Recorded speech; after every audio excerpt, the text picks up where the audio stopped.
За качество внутридворовых дорог во Владикавказе. Об этом и многом другом расскажем. Это новости на телеканале «Осетия». В студии Марьяна Айдарова. Здравствуйте. И коротко о главных темах выпуска. Я в глазах отчаяния или, я не знаю, того, что чтобы они пожалели об этом, я не увидела. Судебный процесс по резонансному делу Владимира Цкаева прошел в открытом режиме в Ленинском суде Владикавказа. Заседание продолжалось около 6 часов, чем осталась недовольна потерпевшая сторона и когда пройдет второе слушание по делу.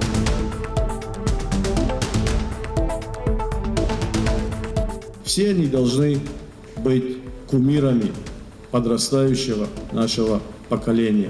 Лучших спортсменов и их тренеров по итогам 2018 года чествовали сегодня в Осетинском театре. Кто удостоен почетных наград и как прошла церемония вручения. Я хочу и правда стать солдатой, как мой дядя. Как готовят настоящих защитников Отечества. Молодежка ОНФ провела акцию для школьников. Ребята побывали в военной части и посмотрели на армейскую жизнь изнутри.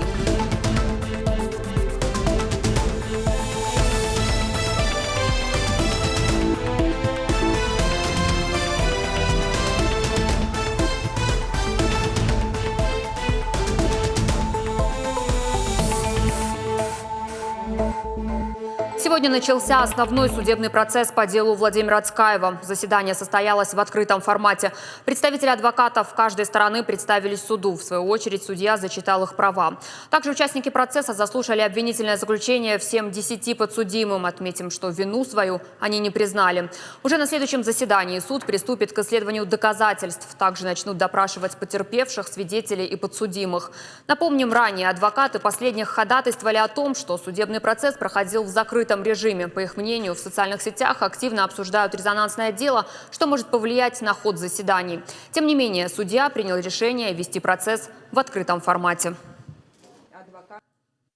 Могу сказать, что возмутило. Ни один из 10 обвиняемых не признал свою вину. Могу догадываться, потому что те статьи, которые им вменяют на сегодняшний день, 285 часть, никакого отношения к преступлению, которое они совершили, не имеют. У них 286 и 111 статьи, которые им не вменили. Поэтому они не согласны.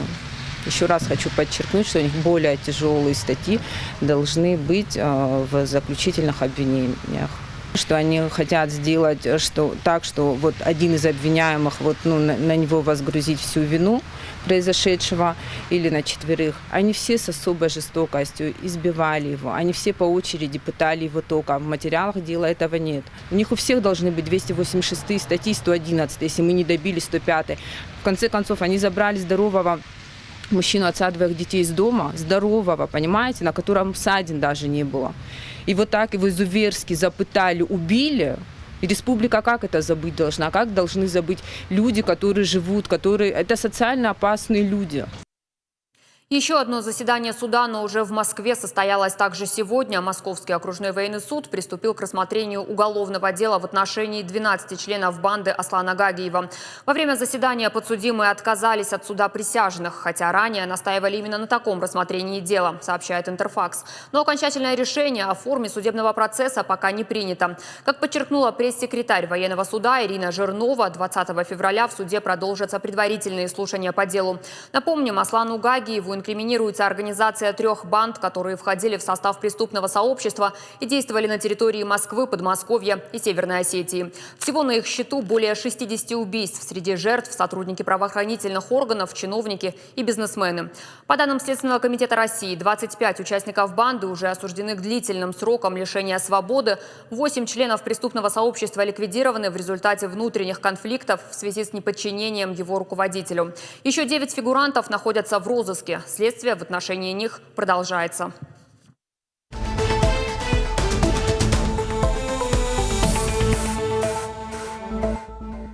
В последнее время в социальных сетях активно обсуждают тему блокпостов. Точнее, необходимость их существования. В частности, речь идет о Черменском блокпосте. Мнение руководства республики по этому вопросу выразил пресс-секретарь главы республики Теймураз Калицев. Глава Северной Осетии, как гарант Конституции РСО Алания, принимает меры по обеспечению общественной безопасности в республике в соответствии с федеральным и республиканским законодательством. Для этого глава республики проводит заседания антитеррористической комиссии, координационные совещания по обеспечению правопорядка, где главной темой обсуждения является безопасность жителей Северной Осетии. Поэтому размещение на территории нашей республики того или иного КПП, несомненно, обосновано и утверждается федеральным центром. Принимать решения на этот счет имеет право только руководство МВД Российской Федерации. Деятельность того или иного КПП должна быть направлена на обеспечение безопасности граждан с полным соблюдением их прав. Социальные объекты завода «Электроцинк» перейдут в собственность республики. Об этом сообщил пресс-секретарь главы Теймураз Калицев. По его словам, Вячеслав Битаров договорился с руководством Уральской горно-металлургической компании. Речь идет о санатории, профилактории «Сосновая роща», дошкольном учреждении и дворце металлургов. Глава республики уже дал поручение профильным министерствам принять объекты на баланс. Напомним, в ноябре прошлого года руководители предприятия заявили о прекращении финансирования социальных объектов, которые находятся на территории Северной Осетии. Торжественная церемония чествования спортсменов и тренеров состоялась сегодня в Осетинском театре. Отличившихся по итогам 2018 года наградил глава Северной Осетии Вячеслав Битаров, а также представители различных министерств и ведомств. Отметим, что это уже 15-я по счету ежегодная церемония вручения. Кто был удостоен почетных званий, грамот и премий, на этот раз материал нашего корреспондента Берты Биджеловой.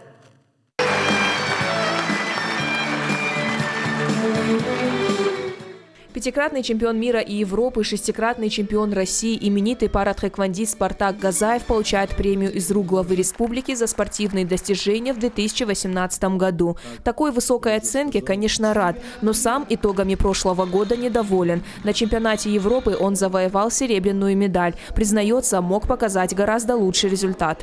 Прошлым годом нет, конечно, потому что я второе место на чемпионате Европы занял. Будем стараться дальше, да, чтобы все это еще лучше сделать, продвинуться, и чемпионаты мира, и чемпионаты Европы.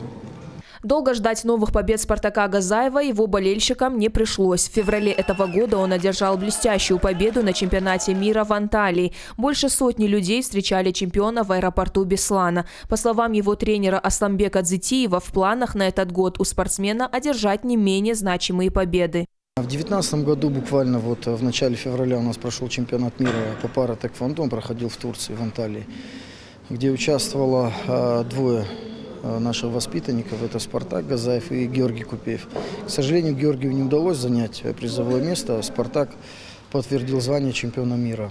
Если говорить о целях на этот год, то нам еще предстоит чемпионат Европы, который будет в мае месяце, и сейчас мы начинаем подготовку усиленную к этому чемпионату. Сегодня благодарственные письма и почетные грамоты за плодотворную деятельность в области спорта получили десятки людей. Это ежегодная церемония чествования тренеров и спортсменов. Торжественное мероприятие прошло в Осетинском театре. Звание заслуженного работника физической культуры и спорта получили 7 человек. Глава республики обратился со словами благодарности к спортсменам и тренерам. 2018 год был насыщен запоминающимися событиями и яркими победами. Благодарю каждого, кто выбирает сложный путь профессионального спорта. Мы гордимся достижениями всех наших спортсменов. Их победы являются достоянием всей страны. 2018 год в области спорта был действительно урожайным для Северной Осетии. Всего в республике провели 250 мероприятий. Наши спортсмены завоевали 297 золотых, 375 серебряных и 378 бронзовых медалей на чемпионатах России, Европы и мира. Такими спортивными достижениями доволен и министр физической культуры и спорта республики Владимир Габулов. Мы всегда радуемся результатам, победам наших спортсменов. И безусловно, в 2018 году они были отличными. Надеюсь, что 2019 год будет как минимум не хуже, а дай бог, чтобы лучше. Но самое главное, чтобы 2020 год, Олимпийский год, был, что называется, плодоносным, да, в виде результата, в виде медали, в виде побед. Останавливаться на достигнутом североостинские спортсмены не намерены. Впереди новые соревнования и новые победы. Берта Биджелова, Александр Левченко, Новости Осетии. Под председательством Ахсарбека Сабаткоева состоялось оперативное совещание с министрами, руководителями комитетов и ответственными работниками органов местного самоуправления. Первый вице-премьер обратил внимание профильных министров на то, чтобы документы, касающиеся строительства новых объектов, как можно быстрее направлялись в Республиканское управление по государственным закупкам. Это позволит в краткие сроки определять подрядчиков и выйти на строительные площадки. В ходе совещания обсуждались мероприятия, которые пройдут в муниципальных образованиях республики по программе, нацеленной на формирование комфортной городской среды. И здесь основные направления – обустройство дворовых территорий и общественные пространства. Ахсарбек Сабаткоев поручил профильным министрам внимательно изучить план мероприятий по подготовке и проведению очередной кампании по оздоровлению детей и занятости подростков в летний период и внести необходимые коррективы. Обращаясь посредством видеосвязи с главами районных администраций, первый вице-премьер подчеркнул, что муниципалитетам нужно провести анализ ситуации, связанной с переводом земель из одной категории в другую. При этом, по словам Ахсарбека Сабаткоева, следует держать под постоянным контролем вопросы, касающиеся полноты оплаты аренды за предоставленные земли. Кто в ответе за качество внутридворовых дорог и что делать жильцам, чтобы включиться в планы ремонта? Ответы на эти вопросы подготовили эксперты Общероссийского народного фронта. Первое, что необходимо сделать, говорят представители организации, понять, к кому относится дорога во дворе. Для этого надо изучить технический паспорт жилого дома. Если окажется, что к общедомовой территории эта дорога не относится, жаловаться на ее состояние и требовать ремонта нужно в администрации населенного пункта. Если же дорога входит в придомовой участок, она относится к общей долевой собственности дома, и значит, за ее ремонт отвечает управляющая компания. Если компания отказывается проводить ремонт, пора обращаться в прокуратуру. Эксперты пояснили, что есть и еще один способ отремонтировать дорогу в своем доме. Причем не только отремонтировать, но даже осуществить свой дизайн-проект благоустройства. С 2017 года в нашей стране действует программа формирования комфортной городской среды. Всю необходимую информацию о работе проекта, необходимых документах и сроках подачи заявок можно найти на сайте администрации своего муниципалитета. Сегодня детский технопарк «Кванториум» заключил договор о сотрудничестве с Северо-Осетинским государственным университетом. Как рассказал руководитель технопарка Алексей Котец, это даст возможность приглашать докторов и кандидатов наук в «Кванториум». Они смогут поделиться своими знаниями с воспитанниками технопарка. Студенты факультета химии, биологии, биотехники и физико-технического факультета будут проходить практику в «Кванториуме» и смогут пользоваться техническим оборудованием, которого нет в университете. Также у них будет возможность получить педагогический опыт, который пригодится им в будущем. Я хочу сказать, что это тот случай, когда формальное соглашение, подписанное де-юре, фиксирует уже сложившиеся формы сотрудничества. Де-факто «Кванториум», в котором много наших выпускников, наших преподавателей, привлекает студентов факультета математики, информационных технологий, биотехнологий, наших физиков. Ребята, наши студенты, могут здесь воспользоваться, конечно, оборудованием. 606 учеников школ Владикавказа пополнили ряды юнармии. Торжественное мероприятие прошло в Республиканском доме офицеров. Там же школьники приняли присягу. Сейчас в республике около 5000 юнармейцев. Ряды общественного движения пополнят новобранцами в День защитника Отечества 23 февраля. Ожидают более 2000 школьников со всей республики. Юнармейцев ждут дополнительные факультативы. Школьникам расскажут о самых важных датах и событиях современной истории России. Например, о Сталинградской битве и блокаде Ленинграда. Эту работу проводят, чтобы воспитать дух патриотизма в подрастающем поколении. Стартует ряд акций. Это письмо с фронта, там, где ребята изыскивают, изучают настоящие письма, которые писали с фронта домой их прадеды, деды. И также акция «Улица Героя», чтобы каждый житель, в принципе, знал, именем какого героя названа улица, на которой он живет. Чтобы понять, насколько полезно вступать в ряды юнармии, необходимо просто обратиться к уставу юнармии, в котором сказано, что целью юнармии является гармоничное развитие личности средствами военно-патриотического воспитания. Поэтому юнармия создана для того, чтобы чтить и помнить традиции государства российского, историю, участвовать в различных поисковых мероприятиях, памятных мероприятиях, а также для того, чтобы юноармейцы росли здоровыми и в них воспитывался здоровый образ жизни. И на этих же выходных еще 10 учеников на высоте почти 1800 метров над уровнем моря были приняты в ряды Всероссийского военно-патриотического движения «Юнармия». Команда из альпинистского клуба 14-й школы Владикавказа во главе с руководителем Николаем Лесником покорила гору Фитхус, которая расположена в 10 километрах к югу от Владикавказа. Своеобразная экспедиция прошла совместно с военнослужащими отдельного радиотехнического полка особого назначения 58-й армии. Впервые побывать на территории военной части и, более того, ощутить на себе армейскую жизнь по-настоящему. Такая возможность предоставилась учащимся городских и районных школ. Им не просто провели экскурсию, школьникам показали подробный инструктаж физической подготовки военнослужащих и даже предложили попробовать себя в стрельбе из арбалета и метании ножей. В преддверии Дня защитника Отечества молодежка ОНФ организовала акцию «В армию на денек». О том, как готовят настоящих защитников Родины, в материале наших корреспондентов. Как оказать первичную медицинскую помощь, выжить в экстремальных условиях без воды, пищи и убежища. Школьники внимательно вслушиваются в инструктаж. Сегодня для них все в новинку.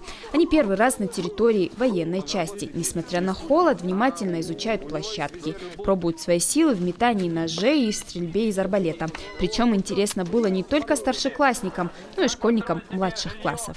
Мне больше всего понравилось, как метание ножей, стрельба с арбалетов. Было очень, конечно, трудно держать все. Было трудно. Солдаты тренируются, и им это уже по плечу уже. Но мой дядя был солдатом, это был генералом, и он 17 мая погиб на войне. Поэтому я хочу и правда стать солдатой, как мой дядя. Необычную экскурсию для ребят организовала молодежка ОНФ. Акция накануне праздника Дня защитника Отечества проходит по всей стране. Общественники говорят, мероприятие проводят, чтобы рассказать подрастающему поколению о значимости, мощи и силе российской армии. А еще показать, как воспитывают настоящих мужчин, защитников Родины. Цель, наверное, это патриотическое воспитание в первую очередь для школьников, для молодежи, для детей. И также поздравить, наверное, с наступающим праздником солдат.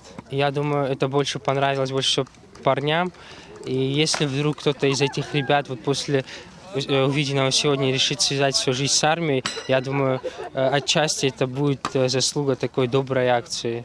Самый оживленный интерес у ребят вызвала экспозиция боевой техники. Школьникам показали военный транспорт времен Великой Отечественной войны и рассказали о его основных характеристиках. А когда подошло время обеда, ребятам продемонстрировали еще одно не менее интересное транспортное средство.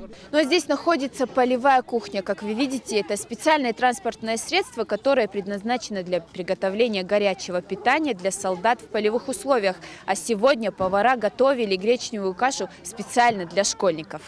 Около 70 ребят из школ Владикавказа, пригородного и Равского районов своими глазами увидели, каково это быть солдатом. Полное погружение в военную обстановку нисколько не испугало школьников, а некоторые из старшеклассников захотели вступить в ряды российской армии сразу после окончания школы.